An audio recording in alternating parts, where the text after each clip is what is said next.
तो बच्चों क्या हाल है।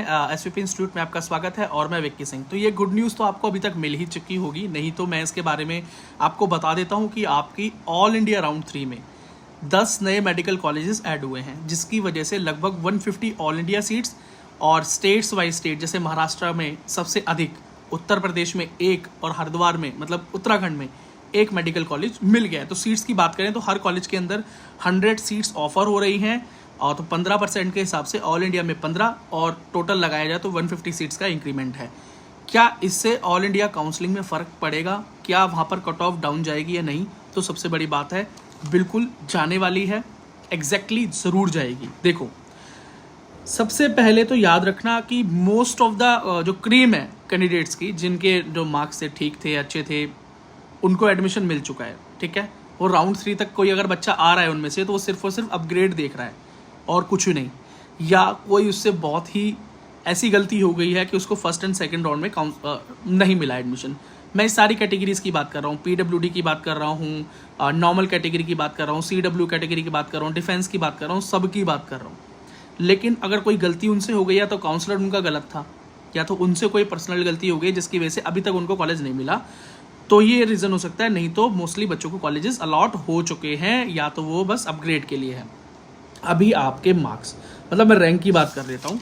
ठीक है, अगर आपकी जनरल रैंक 26,000 के आसपास है, 26,500 भी है, ईडब्ल्यूएस रैंक 30,000 है, 31-32 तक भी पहुँच जाए, अगर ओबीसी रैंक 27,000-28,000 के पास है, एससी रैंक 1,36,000 से 1,40,000 के बीच है, और एसटी रैंक 1,65,000 या 1,70,000 तक भी है, तो राउंड 3 में आपका चांस है। मैं ऑल इंडिया रैंक की बात कर रहा हूँ, और आपका राउंड 3 के अंदर चांस है। और ये जो इंक्रीज़ इन सीट्स है, ये जो इंक्रीज़ हुआ है सीट्स का, 150 सीटों का increase is a big increase. 150 seats बढ़ना छोटी बात नहीं है। क्यों? नंबर ऑफ सीट जो है as compare to round 1 and round 2 इतनी ज़्यादा नहीं आने वाली राउंड 3 में, क्योंकि यहाँ तक सिर्फ वही सीटें बचती हैं जो कि किसी रीज़न से फिल नहीं हो पाती।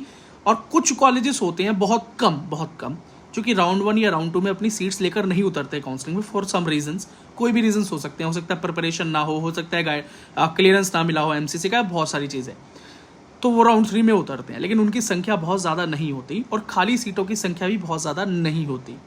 ये वही सीट्स होती हैं जो कि अलॉट नहीं हो पाती।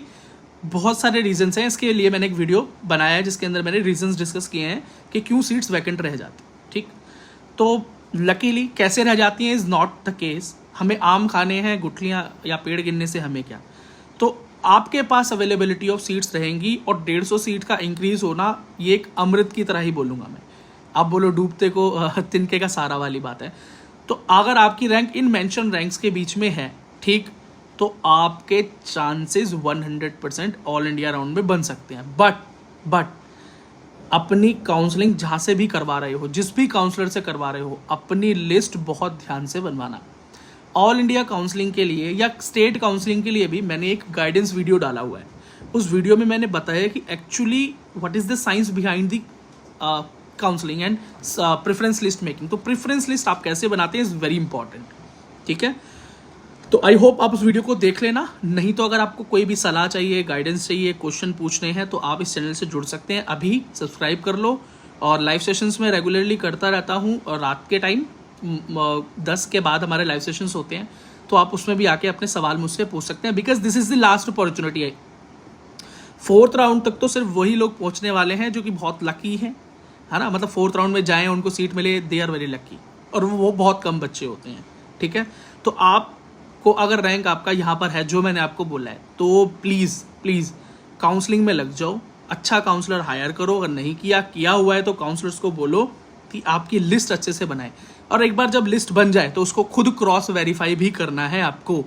कैसे चेक करना है? अवेलेबिलिटी ऑफ सीट मतलब सीट मैट्रिक्स से उसे मैच करना। क्या वो कॉलेजेस जो उसने आपको दिए है वो एक्चुअली में एग्जिस्ट करते हैं, मतलब राउंड 3 में अब नंबर ऑफ सीट्स क्या है, क्या आपकी पर्टिकुलर कैटेगरी में वो सीट्स अवेलेबल हैं या नहीं, और उसका लास्ट ईयर क्या कट ऑफ रहा था, लास्ट 2 ईयर या लास्ट 1 ईयर का भी कट ऑफ क्या रहा था। तो उससे आपको ट्रेंड का पता चल जाएगा कि वो कॉलेज मिल सकता है या नहीं मिल सकता। ठीक है, मैं जैसा बोलता हूँ, एक नॉर्मल सी बात मैं आपको बता रहा हूँ। आई होप आपको ये बात समझ में आई कि अगर आपके मार्क्स मान लीजिए 650 हैं, आपकी कैटेगरी जनरल है, तो हो सकता है कि आपको अपने स्टेट में एक जीएमसी मिल जाए, हो सकता है राउंड 3 में कोई जीएमसी आपको ऑल इंडिया में मिल जाए, लेकिन एम्स दिल्ली को नंबर 1 पे लगाने से एम्स दिल्ली आपको किसी भी राउंड में मिलेगा नहीं। खैर राउंड 3 में तो एम्स दिल्ली आने वाला भी नहीं है, उसकी सारी सीट्स फुल हो चुकी हैं और कोई बहुत ही बड़ी गलती किसी कैंडिडेट से हो गई होगी जो सीट खाली रह जाए, लेकिन होने नहीं वाला है, ऐसा कभी होता भी नहीं है, तो वो आपको नहीं मिलने वाला। तो वो कॉलेजेस लिस्ट में डाल के क्या फ़ायदा है जो कि आपको आपकी रैंक पे मिल ही नहीं सकते, क्योंकि आप खुद देखिए उसका ट्रेंड क्या है। ठीक है, तो ये मैंने सिर्फ एक एग्जाम्पल दिया है, उस एग्जाम्पल के हिसाब से आप हर कॉलेज के हिसाब से इस बात को फिट कर सकते हो। एनालिसिस देखकर, एनालिसिस भी मिल जाता है आपको इस चैनल पे, गाइडेंस चाहिए वो आपको मिल जाएगी। अगर आप पीडब्ल्यूडी कैंडिडेट हैं और अपनी प्रेफरेंस लिस्ट बनवाना चाहते हैं, काउंसलर वगैरह हायर करने की कोई ज़रूरत नहीं है, सिर्फ और सिर्फ इस चैनल को ज्वाइन कर लेना एज ए मेंबर। राउंड 3 के लिए प्रेफरेंस बन जाएगी और अपनी जो मेंबरशिप लेनी है आप अपने अकॉर्डिंग स्क्रॉल करके देख लेना, मेंबरशिप के वेरिएंट्स हैं, जो आपके लिए सूटेबल हो उसको ज्वाइन कर लेना। लिस्ट मैं बनवा दूंगा, कॉलेज आपको मिल जाएगा। अगर आपके मार्क्स नॉर्मल 180 170 भी हैं तो भी हो जाएगा, और नॉर्मल कैटेगरी वाले बच्चों को मैंने बता ही दिया है। अच्छा चलो जाते जाते मैं डिस्कस करता हूँ कौन कौन से कॉलेजेस जो मिले हैं। वैसे महाराष्ट्र को सबसे ज़्यादा 8 कॉलेजेस मिले हैं। जीएमसी बुल्डाना जो है महाराष्ट्र का कॉलेज है, 100 सीट्स लेकर आए हैं सारे, तो 15 ऑल इंडिया हो गई, 85 हो गई स्टेट के लिए। तो महाराष्ट्र स्टेट का कट ऑफ तो सही में डाउन जाएगा। मतलब जो बच्चे उम्मीद खो चुके थे या किसी सेमी गवर्नमेंट में या प्राइवेट में या डीम्ड में एडमिशन ले चुके या लेने की सोच रहे हैं, उनके लिए एक लास्ट उम्मीद दोबारा से जागी है। बिकॉज ऑलमोस्ट, अब मैं क्या बताऊं आपको कि 8 कॉलेजेस हैं, 100 सीट्स हैं, जिसमें सिर्फ 15 सीट्स ऑल इंडिया को जा रही हैं, 85 सीट्स स्टेट को मिलेगी। तो 8 कॉलेज में 85 सीट्स हैं, तो आप कैलकुलेट कीजिए कि नंबर ऑफ सीट्स कितनी इंक्रीज होने वाली हैं, और नंबर ऑफ सीट जो वैकेंट रह गई हैं वो तो आएंगी, साथ साथ आपके लिए ये नए कॉलेज भी आ गए हैं। तो महाराष्ट्र वालों के लिए तो मज़े हैं, मतलब उनके चांसेस बढ़ गए हैं। जिन्होंने बच्चों ने उम्मीद हार ली थी, कोचिंग की तरफ देख रहे थे या प्राइवेट की तरफ देख रहे थे, अगर थोड़ा बजट था तो उनके लिए उम्मीद है कि अब उनका हो जाएगा, अगर वो बॉटम लाइन पे थे तो। ठीक है, या मतलब जिस बात की मैं डिस्कशन करता था। इसी तरीके से उत्तर प्रदेश वालों को तो उनकी गवर्नमेंट ने मेडिकल कॉलेज दिए, साथ में एक नया मेडिकल कॉलेज राउंड 3 के लिए फिर से आ गया है। ठीक है ना, सोनभद्रा में। और वैसे ही नेक्स्ट है अंबरनाथ मेडिकल कॉलेज महाराष्ट्र के अंदर है, और उसके बाद बेटा हिंगोली महाराष्ट्र के अंदर एक और मेडिकल कॉलेज है, फिर बांद्रा में है, भंडारा में है, और फिर अमरावती में है, वसीम में है, और गढ़चिरौली में है, जलना में है, और उत्तराखंड को भी एक कॉलेज मिला है हरिद्वार में, जो कि बहुत, मैं बोलता हूँ मोस्ट अवेटेड कॉलेज में से एक था, और उसकी काफ़ी हाइप रहेगी हमेशा। हरिद्वार जैसी लोकेशन में एक कॉलेज जिसके बारे में बच्चे हमेशा पूछ रहे थे भैया क्या हुआ, उसको क्लियरेंस मिला या नहीं मिला, और फाइनली वो कॉलेज अब आ गया है। अब उत्तराखंड की राउंड 3 के अंदर भी एक नई जान फूकेगा, और ऑल इंडिया में भी 15 सीट्स लेकर आ रहे हैं। तो टोटल नई 150 सीट्स और 850 स्टेट्स वाइज स्टेट सीट्स हैं।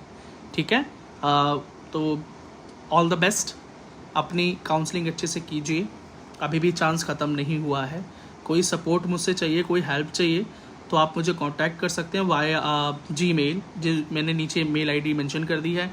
टेलीग्राम पे मैसेज कर सकते हैं SVP इंस्टीट्यूट के, और जो सोशल नेटवर्क्स हैं उसको ज्वाइन कर लीजिए, जैसे कि व्हाट्सएप है और टेलीग्राम है, वो सारे लिंक मैं नीचे दे रहा हूँ। साथ में आप मुझे पर्सनली जुड़ना चाहते हैं तो मेरा इंस्टाग्राम हैंडल भी नीचे है, वहाँ पर जाकर दाविकी सिंह पर मुझे जुड़ सकते हैं और अपने सवाल पूछ सकते हैं। वैसे मैं लाइव सेशंस में आता रहता हूँ, सब्सक्राइब कर लोगे तो उसका नोटिफिकेशन भी आ जाएगा, और वहाँ लाइव में भी आप मुझसे अपने सवाल पूछ सकते हो।